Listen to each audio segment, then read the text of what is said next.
មិនគាត់មកឯណាតាមគេនោះគាត់ឡើងដួយឡើងដួយគាត់ឡើងដួយ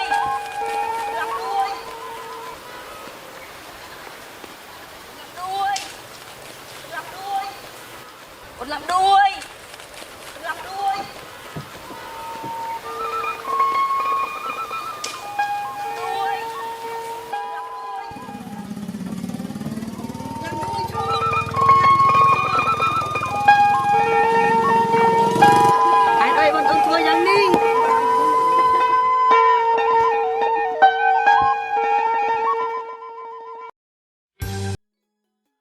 អូយប្រពន្ធអើយទៅណាបាត់ហើ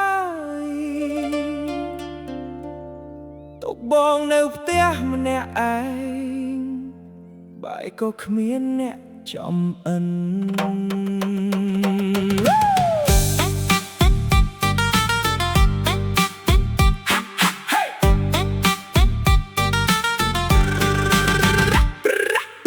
ព្រឹកឡើងបងរកប្រពន្ធបែរមិនឃើញនៅក្នុងផ្ទះខោបងក៏គ្មានអ្នកបោកម្ហូបបាយក៏គ្មានអ្នកធ្វើ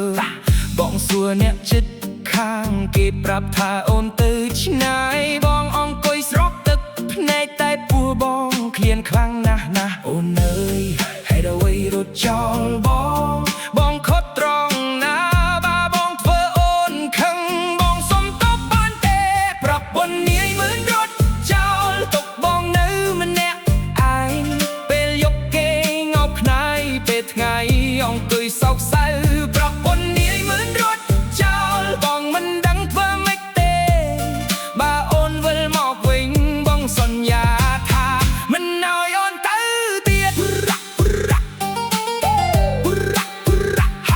ពីមុនអូនផ្ទះបងមានបាយទៅឥឡូវមានតែទឹកត្រីនិងអង្ករដែលនៅសល់បងចូលផ្ទះបាយឃើញឆ្នាំងនៅទៅទេបងស្រែកហៅឈ្មោះអូនតែមានតែឆ្មាឆ្លើយមកអូនអើយបងនឹកអូនណាស់ផ្ទះស្ងាត់ដូចព្រៃតួបងធ្លាប់ធ្វើខុសក៏បងសុំអូនអភ័យទោស